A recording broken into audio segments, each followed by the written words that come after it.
hear you say that I'm a friend. Today, the Almighty Creator desires a deep personal relationship with you. If you die as an unbeliever, your spirit will live for a very long time as a disembodied ancestor spirit or demon. The Creator has said regarding unbelievers, "Why would I want someone to spend eternity with me when they do not believe I exist?" If you die as a believer without any form of relationship with the Creator, you will end up in the outer darkness, a cold, black, terrible place, with weeping and wailing and gnashing of teeth, your teeth, the trash heap of heaven. Father has said concerning such believers, "Why would I want someone to be close to me in heaven, which inherently means I will give them great prestige and authority, if they do not have a deep personal relationship with me and have not proven to me that they can be trusted in this life?" In stark contrast, if you make a real effort to seek relationship with the Almighty, the rewards in the life to come are huge. A glorious resurrected body, great prestige, great authority, and a permanent close relationship with the Creator and with Yahushua, who you may mistakenly know as Jesus.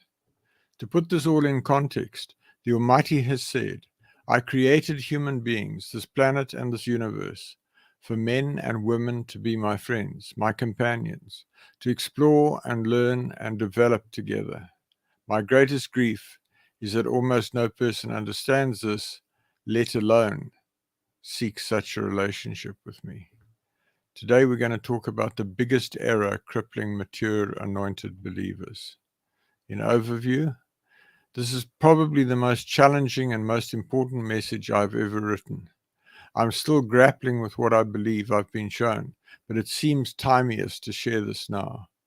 Please read prayerfully and feel free to give me feedback, whether positive or negative, on the email address at the end. We will start by looking at modern day anointed believers who fall away. I will then share from my own experience and conclusions. I will talk about a failed business venture, mistakenly divorcing my second wife, unwise immigration, and other things. I will then share my current understanding of why it's like this. We will then look at examples from the Bible: Noah and the curse of Canaan, Abram and Hagar, Moshe striking the rock instead of speaking to it, etc. David and Bathsheba, Yehuda from Kerioth, Shaul and Jerusalem. We will sum up regarding the Bible. Finally, we will look at the state of your relationship with the Almighty Creator. By way of introduction, who am I? James Robertson. I have a doctorate in engineering and I'm a retired military commander. I now work as an IT project manager. I have over 29 years' experience of actively seeking to draw close to the Almighty, following a dramatic encounter with him on the 12th of March 1993, when he spoke to me audibly in a locked room, and I knew for certain that he was real. I was confirmed in the Anglican Church at the age of 13 and served as an altar boy for a number of years from the age of 19. Eventually, married to an unbeliever, I became disenchanted with the hypocrisy in the church and backslid to a point where I was not even sure the Almighty existed. In this backslidden state, I embarked on an adulterous affair which, when it ended, left me desperate and suicidal. It was then that the Almighty spoke to me, and I realized that my intellect had gotten me into a right mess, and I chose to serve him faithfully for the rest of my life. In doing this, I applied my deep-seated aversion to failure, born out of an accident in early childhood, coupled to my engineering and military training of rigor and preventing failure, to my seeking of knowledge about Father. This journey led to numerous supernatural experiences, prayers answered, and clear communication with the Creator. It forms the basis for what I teach in these programs. What is End Time Issue Ministries? It's the organizational vehicle for delivering my message through email, articles, websites, this radio program, physical books, LinkedIn, Facebook, YouTube, SlideShare, and Twitter. What is this program? The Creator desires a deep personal relationship with you. It represents the essence of my message. See the website www.endtimeissueministries.org for more information. That's www.endtimeissueministries, one word, .org for more information. See also www.relationshipwithcreatorradio.com. That's relationshipwithcreatorradio.com, one word. Click on the show on the top menu and podcasts on the drop down for previous broadcasts, or search on Google for quote relationship with Creator Radio, unquote. So we're going to look at Article 2022-0706, the biggest error crippling mature anointed believers.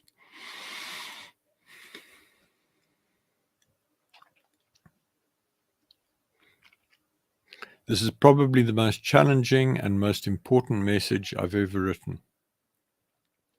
I'm still grappling with what I believe I've been shown, but it seems timeous to share this now. Please listen prayerfully and feel free to give me feedback, whether positive or negative. Preamble: modern-day anointed believers who fall away. During the past 29 plus years, since I committed deeply to serving Father, I have constantly observed how committed anointed believers fall out, disagree, do and say different and contradictory things, supposedly on behalf of the Creator, etc. Father has also on a number of occasions spoken to me clearly about highly anointed men and women of Yah in this generation who've fallen into deep error and apostasy, despite massive working of signs and wonders through their ministries. I've repeatedly puzzled over this and asked about it, but never received a clear answer. That is, until the events of recent months have elucidated the situation as set out here. So if you've ever wondered why true believers fight with one another, launch competing assemblies, and broadcast conflicting messages, this message has as much of the answer as I've been able to discern so far. So folks, this is a really challenging topic that we're talking about here. But the reality is it doesn't matter whether you're talking about Judaism, Islam, Christianity, or any other religion in whatever shape or form. You find people who at some level claim to have had a significant encounter with the Almighty, excuse me, who profess to be followers of the Almighty, and yet there are, I don't know what the number is, but I'm guessing there are thousands of denominations around the world of these different religions who disagree with one another, fight with one another, argue with one another, look down on one another, and yet still at some level attempting to serve the Creator. So let me share a few examples that have been very clear to me recently. A few weeks ago, I published a book by a highly anointed minister who's ministering in a tent ministry in the 1940s through to the 60s. Highly anointed, miracles performed in his ministry, powerful preaching, and yet he died an alcoholic. Another from the same era, a highly anointed woman, mighty healing ministry, touching thousands, also 1940s through 60s. She started ministry as a single woman, then married an abusive husband who sidetracked her completely, and she realized she was in complete error. She divorced. She returned to ministry, and she died early, which suggests that something went wrong. Then more recently, a man with a large number of major visions, caught up to heaven on a number of occasions, author of best-selling books about the visions, eventually fell away into major error. Another man with powerful worship ministry eventually fell away into major error. In all cases, there was strong evidence that they were walking closely with Yah at one stage, and yet in the end, they fell away. Note that early death of a mature believer is a clear sign of major sin and error, such that if they do not die at that point, they will be rejected. Then continuing the preamble, my own experience and conclusions. After Yah spoke to me audibly and I turned my life to seeking him on the 12th of March 1993, I started attending a Bible-believing charismatic Christian church near where I lived. I immersed myself in their teachings, and because what they said seemed to make sense, I took on board pretty much everything that they said. Yah sent me to the man who took me to the church, and therefore I assumed that they all had all truth. I was mistaken, as I subsequently learned. In particular, they stated that the Bible was the living Word of God and without error. I committed to Yah by holding up my new Bible and praying, Father, these people say this is your word.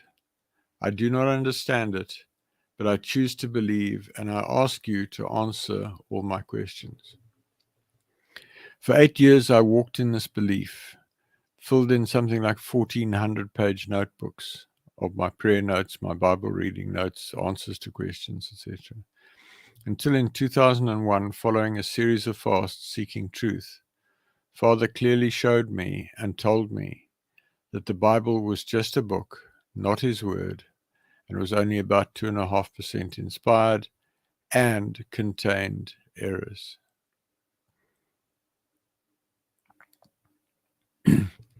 Folks, I went on and got thrown out of a number of churches, found myself challenging what they were teaching. They said they believed in the Bible, but when I could prove what I was saying from the Bible, they didn't agree with me. Challenging stuff. Once I took the revelation that the Bible was not the Word of God on board, it took me the best part of the next decade to come to terms with this revelation and understand what it meant. I wrote extensively on the subject. See the webpage Essence of Message regarding Bible. In particular, I came to understand that once one ceases to put the Bible on a pedestal and make an idol of it, that there is much more to understanding Yah than can be drawn from the Bible. As a consequence of the revelations that I started to receive in late 2000 onwards, I've written a huge number of articles and created a huge number of web pages. Till today, the website contains in excess of 2,400 articles and over 1,000 web pages. Much of it direct revelation. See the compilation of most writings webpage for PDF versions of most writings up to May 2019. Throughout much of this process, I've prayed, Father, guide me by your Spirit every second of every day in every possible way. And I've believed that I was being so led. I've gone forward confidently in business, in relationships, and in ministry on this basis. So significant. I had dramatic experiences, encounters with Father in 93, 94, 95, 96. Such that I had absolute certainty of his existence. Going to churches, believed what they were teaching, and then started to discover that they were in error. And yet they were sincere, they were committed, they were having signs and wonders. Coming back to my story, just over 2 years ago, I made a really bad business decision, which cost me a substantial sum of money. When I realized I'd made a mistake, I immediately assumed that Yah was at fault and became angry with him. After all, I was praying, lead me by your Spirit every second of every day in every possible way.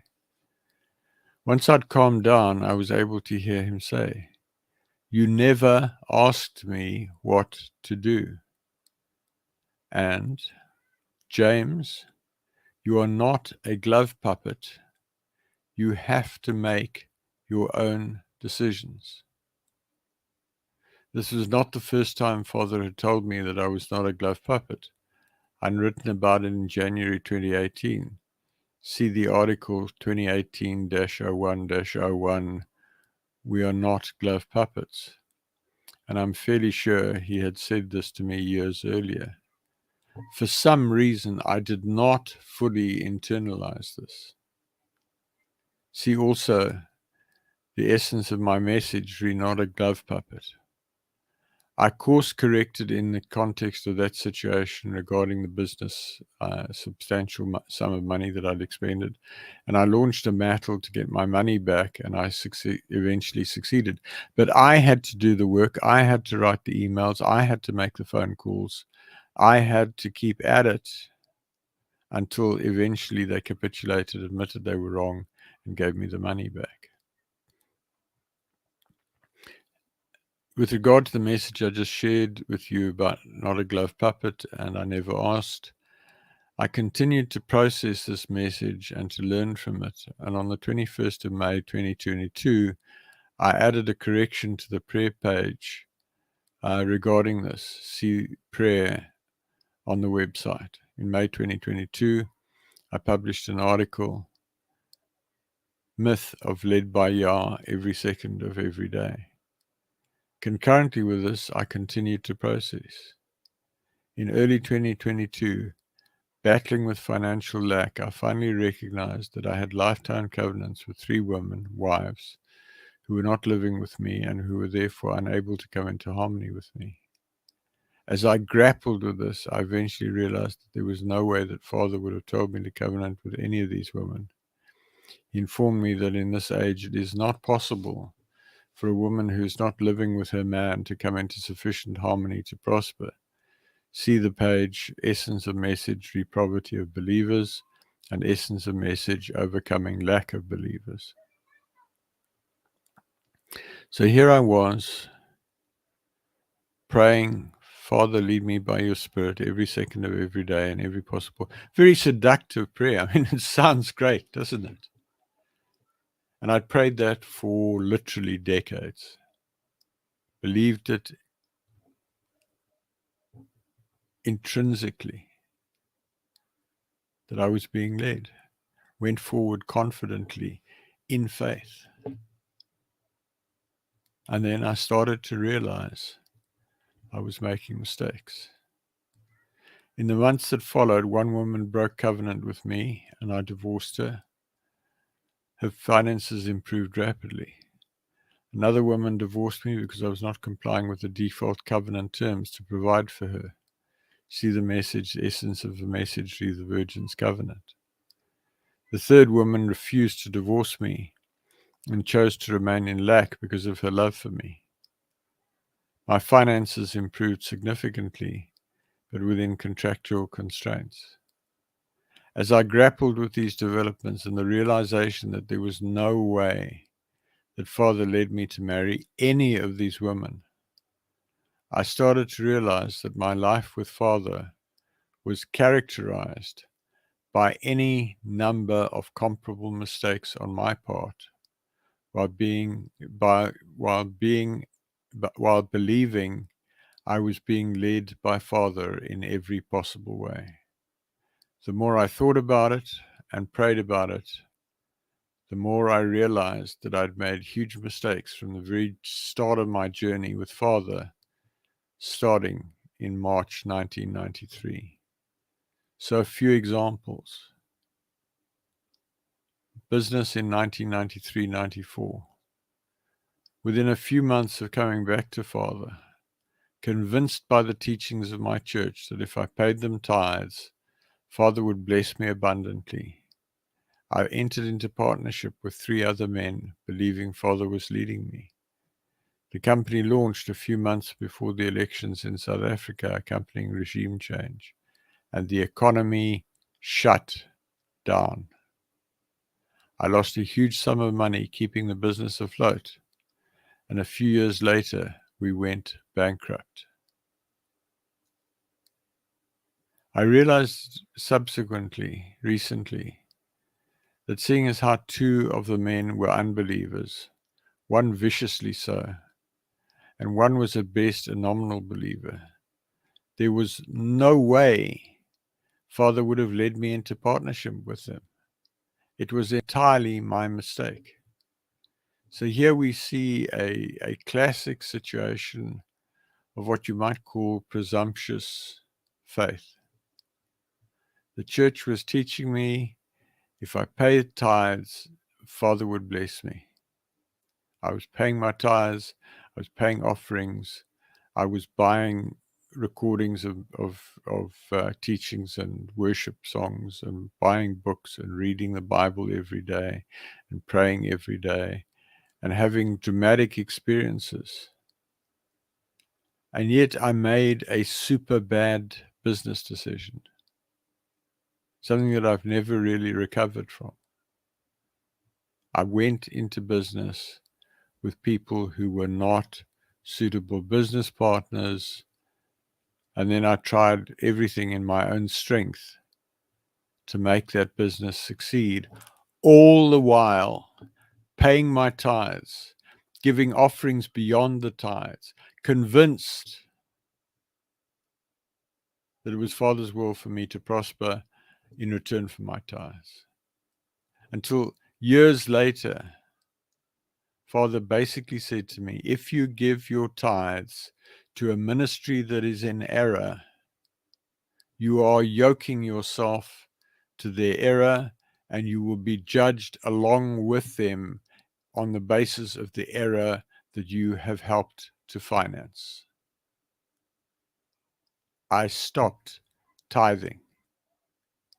And the reality is, you should only give money to a ministry that really is serving Father, that really is walking in truth, that is really helping you to draw closer to Father. And if you're not sure, probably don't give it. There are far too many ministries out there making huge fortunes, preaching lies and false doctrines. Then another really bad decision, divorcing my second wife. In 1996, struggling with an abusive marriage, I prayed for release and I asked for signs. Father led me to an anointed prophetess who prayed for me and saw in a vision that my wife was stabbing me in the back and tripping me up constantly. I prayed for divorce and a new wife and asked repeatedly for signs so that I would not make a mistake in whom I married. After dramatic signs, I entered into lifetime covenant with a fantastic woman who became a devoted wife. Before we covenanted, knowing that I believed it was permissible before Yah to marry more than one woman, she made it clear to me that she would never share me with another woman. I subsequently got it into my head that Yah wanted me to have 7 wives. Eventually, in desperation, she divorced me, and I embarked on a journey with 7 women who nearly destroyed me, and who Father eventually released me from. I recently realized that in terms of Yah's commitment to covenant, that there was no way that he would have asked me to break covenant with my wife to marry additional women. Again, my wrong thinking, believing I was being led. Then immigration. In 2013, having secured British citizenship by inheritance, I immigrated to the United Kingdom based on very little research and very little planning, believing it was Father's will. Having arrived with no business lined up, I then proceeded to try email marketing without success, and at the same time devoted a lot of time to ministry, believing that, quote, if I look after Father's interests, he will look after mine, unquote. That's a false belief. It did not happen. Eventually, having been self-employed for the best part of 25 years with aspirations of dramatic revenue, I was forced to take employment, thereby greatly limiting my potential to generate the revenue I aspired to in order to finance my ministry. I recently concluded that it was not Father's will for me to emigrate.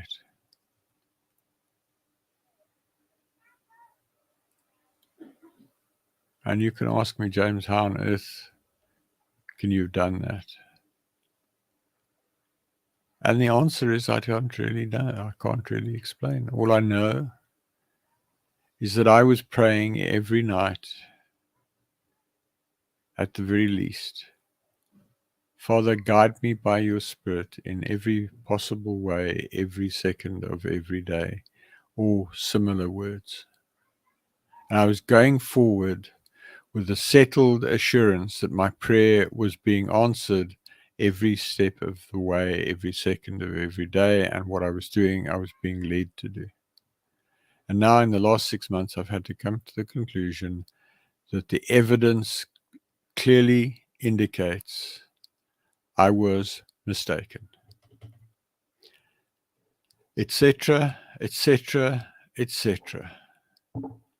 In the last 6 months, as I've grappled with this revelation, I've increasingly come to understand that while in terms of my direct relationship with Father Yah, I was obtaining dramatic revelation and was really close to him, in the context of human relationships, commerce, and ministry, I have constantly made bad decisions, resulting in a situation where today I have massive debts. I'm locked into a job that gives me no hope of having the substantial revenue for the ministry that I desire. And I'm locked into a long-distance marriage with almost no hope that we will ever be together, even for a short while, let alone live together. As I've sought to understand this, Father has made it clear that in none of these negative situations did I actively seek guidance, direction, and confirmation from him in the way I did with marrying my second wife. I have just blundered along, believing I was being led in everything, and therefore there was no need for me to ask. Father has also made it clear to me that in 2010, he gave me clear signs that it was his will for me to marry a highly anointed woman servant of his, whom I'd met online. Yet for no reason, the day after we set a wedding date, and I cannot explain this fully to this day why I did it, I walked away. Father has said to me, James, what is the point of giving you clear direction when you do not comply? A shocking statement. So why is it like this? In the articles on Not a Glove Puppet, I've pointed out that Yah created us as intelligent, sentient beings to be his friends. He has said, I created human beings, this planet and this universe, for men and women to be my friends, my companions, to explore and learn and develop together. My greatest grief is that almost no person understands this, let alone seek such a relationship with me. Inherent in the statement, the design objective is that Father Yah is not going to live our lives for us and through us. We have to exercise our discretion. We have the option to come to him for clear guidance, but we must then act on that guidance, seek confirmation, and recognize that he's not going to magic things into existence for us. We will have to do the hard yards, apply our minds and our intellect, and make it happen. Folks, there is a huge body of wrong thinking in the mainstream religions, in the fringe religions, in the individual little religious groupings, that it is somehow possible that the Creator is controlling things every step of the way. At some level, I was sucked into that delusion. It is simply not true. He created us to exercise our intellect, our choices, our will, and earn a place in heaven. Why would he take control of you every second of every day and live your life on your behalf?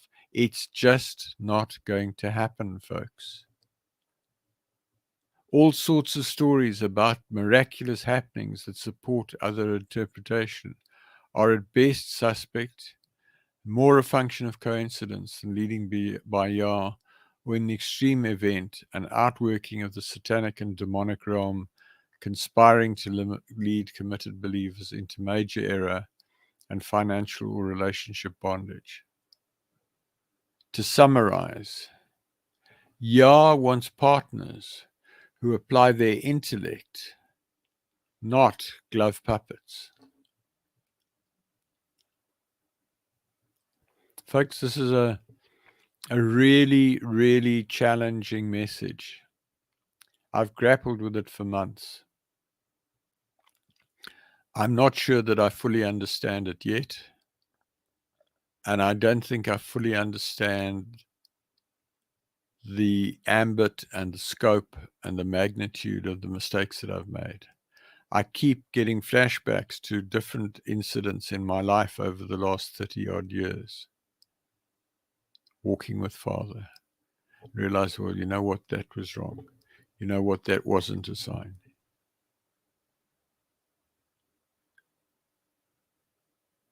It's stunning stuff. But it explains the examples that I gave you at the beginning of anointed work. The chap who ended up as an alcoholic, died an alcoholic. The anointed woman who married a man that she should never have married.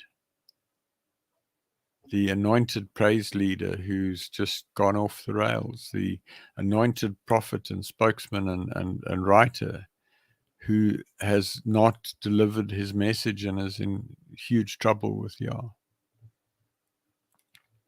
So let's look at some examples from the Bible. So having set out my personal experience in some detail, I would like to show you that this is an extremely common experience amongst anointed believers. And I want to start doing that with examples from the Bible. So let's start with Noah and the curse of Canaan. Firstly, consider Noah, extremely close to Yah, called down the flood that destroyed the earth, built his ship or ark, loaded with animals, provisions, equipment, knowledge, resources, etc., and survived a dramatic event. Yet after all this, we read of Noah drunk and naked in his tent, so that his nakedness is exposed, and then he turns around while he's in error and curses his grandson Canaan. A curse that has had huge impacts on the African people to this day. See Genesis 9:20 to 27 in the Bible. And Noah began to farm and cultivate the ground, and he planted a vineyard. He drank some of the wine and became drunk, and he was uncovered and lay exposed inside his tent.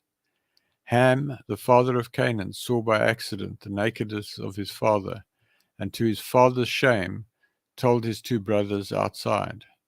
So Shem and Japheth took a robe and put it on their shoulders and walked backwards and covered the nakedness of their father. Their faces were turned away so they did not see their father's nakedness. When Noah awoke from his wine-induced stupor, he knew what his younger son Ham had done to him, and so he said, Cursed be Canaan, the son of Ham. A servant of servants he shall be to his brothers. He also said, Blessed be Yah, the eternally self-existing, the mighty one of Shem, and let Canaan be his servant. May the Almighty God enlarge the land of Japheth, and let him dwell in the tents of Shem, and let Canaan be his servant. Today, this is known as systemic racism in the USA and elsewhere, relating primarily to people of African descent. Note that the curse can be cut off. See the articles on prayer referred to above. So we see a highly anointed man with a deep personal relationship with Yah acting badly and taking action that has negatively impacted every generation since then. Folks, it's important to look at these things. As I've said, the Bible is a useful reference book. It's not the Word of God or the Word of Yah. It's mostly not inspired, but it's mostly an accurate history book. It's a book in which you can read about anointed believers and learn lessons from what they did, be it right or wrong. And the fact of the matter is that if you read the Bible critically, you will find a lot of stories about a lot of men and a few women, but primarily men, who messed up badly at some stage in their life, even though in other ways they were serving Yah faithfully and powerfully. Another example, Abram and Hagar. Yah spoke to Abram through his messenger or angel and promised him a son in his old age through his wife Sarah. See Genesis 15. We read in James 2:23 that Abram was Yah's friend. Yet in Genesis 6:16 we read, Now Sarai, Abram's wife, had not borne him any children. This is after Yah has promised Abram a son through Sarai. And she had an Egyptian maid whose name was Hagar. So Sarai said to Abram, See here, Yah the eternally self-existing has prevented me from bearing children. I'm asking you to go into my maid so that she may bear you a child. Perhaps I will obtain children by her. And Abram listened to Sarai and did as she said. After Abram had lived in the land of Canaan 10 years, Abram's wife Sarai took Hagar, the Egyptian maid, and gave her to her husband Abram to be his secondary wife.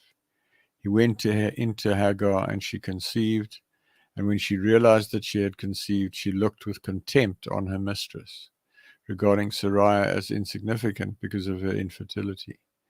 Then Sarai said to Abram, May the responsibility for the wrong done to me by the arrogant behavior of Hagar be upon you. I gave my maid into your arms, and when she realized that she had conceived, I was despised and looked upon with disrespect. May Yah, the eternally self-existing judge, who has done right between you and me. But Abram said to Sarai, Look, your maid is entirely in your hands and subject to your authority. Do as you please with her. So Sarai treated her harshly and humiliated her, and Hagar fled from her. From this we see the ongoing conflict between Islam, established through Ishmael, the son of Hagar, and Christianity and Judaism, established through Isaac, the son of Sarai. Again, the era of a highly anointed man and woman in close relationship with Yah, who just completely stepped out of line and have had a dramatic impact for thousands of years. Then Moshe, Moses, and striking the rock. Moshe had a deep and powerful relationship with Yah, as strong and powerful as any other servant of Yah, if not greater. Yet in Numbers 20, we see Moshe disobey Yah and be punished by being denied entry to the promised land. Verse 6. Then Moshe and Aaron went from the presence of the assembly to the doorway of the tent of meeting, the tabernacle, and fell on their faces before Yah, the eternally self-existing, in prayer. Then the glory and brilliance of Yah, the eternally self-existing, appeared to them. And Yah, the eternally self-existing, spoke to Moshe, saying, "Take the rod, and you and your brother Aaron assemble the congregation, and speak to the rock in front of them, so that it will pour out its water. In this way you shall bring water for them out of the rock, and let the congregation and their livestock drink fresh water." So Moshe took the rod from before Yah, the eternally self-existing, just as he'd commanded him. And Moshe and Aaron gathered the assembly before the rock. Moshe said to them, "Listen now, you rebels. Must we bring you water out of this rock?" Then Moshe raised his hand in anger, and with his rod he struck the rock twice, instead of speaking to the rock as Yah, the eternally self-existing, had commanded. And the water poured out abundantly, and the congregation and their livestock drank fresh water. But Yah, the eternally self-existing, said to Moshe and Aaron, "Because you have not believed, trusted me, to treat me as set apart holy in the sight of the sons of Israel, you therefore shall not bring this assembly into the land which I've given them." So we see a man who walked powerfully with Yah longer than any other man who's ever lived, losing his temper, disobeying Yah, and being punished. It's sobering. Then a few other examples: David, and Bathsheba. Then there's King David, of whom we are told in 1 Samuel 13:14, he was a man after Yah's own heart. Yet in 2 Samuel 11:2-27, we read that David, instead of going to war with his soldiers, remained at home, observed Bathsheba, the wife of Uriah the Hittite, bathing, summoned her, impregnated her, and then had her husband murdered. So adultery and murder by a highly anointed servant. This in turn led to a major insurrection and war with David's son Absalom. Massive damage to the kingdom of Israel by her anointed king. Another example, Yehuda from Kerioth, or if you like, Judas Iscariot, and Yahushua, incorrectly Jesus. In Mark 14 and the other Gospels, we read about Yehuda from Kerioth, one of 12 men closest to Yeshua, who went to the chief priests and betrayed Yahushua. Subsequently, he repented and committed suicide. Another case of a highly anointed one falling into serious sin and error. Shaul, or Paul, and Jerusalem.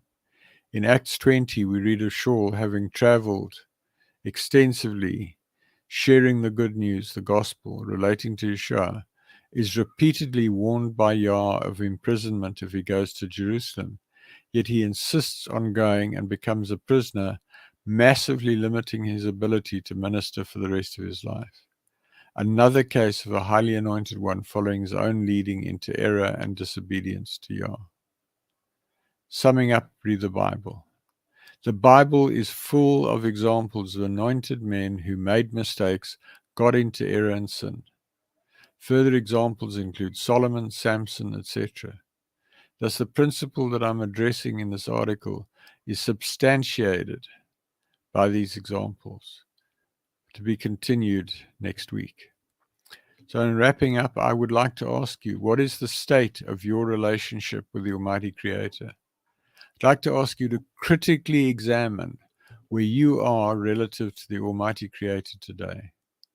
Do you talk to Him constantly throughout the day and allow Him to lead you in every possible way? Are you conscious of Him at all times? Do you worship Him at every opportunity? Do you count Him your friend? Have you clearly and unambiguously heard Him call you friend?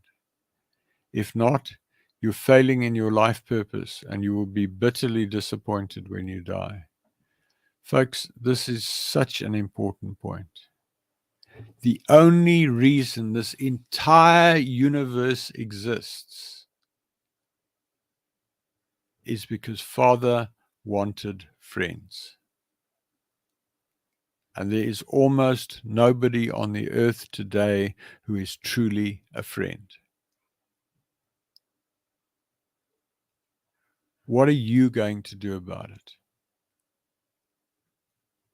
He wants you to be his friend.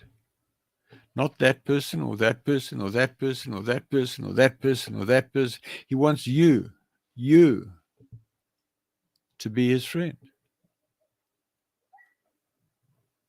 And I'm kind of guessing that you might not be doing all that much about that. If you are, I commend you and encourage you, and I ask you to contact me and I'll help you. If you're not, please think carefully about what I'm saying. On the website, some key documents and a video, compendium of important articles, video on why seek relationship, the miracle of Yeshua's death, the Creator desires a deep personal relationship with you, 7 components in drawing close to the Creator, recommended worship, the Creator's name is Yah, the eternally self-existing, where will you spend eternity, the essence of my message to Christians, Muslims, Jews, etc., available at endtimeissueministries.org. That's www.endtimeissueministries.org. Endtime Issue Ministries, one word. Transcripts of nearly all teachings in the series are available on the website at the bottom on the radio page. Recordings of nearly all of the teachings broadcast so far are available on the radio page, and they're all available at relationshipwithcreatorradio.com, or else Google, quote, relationship with Creator Radio, unquote.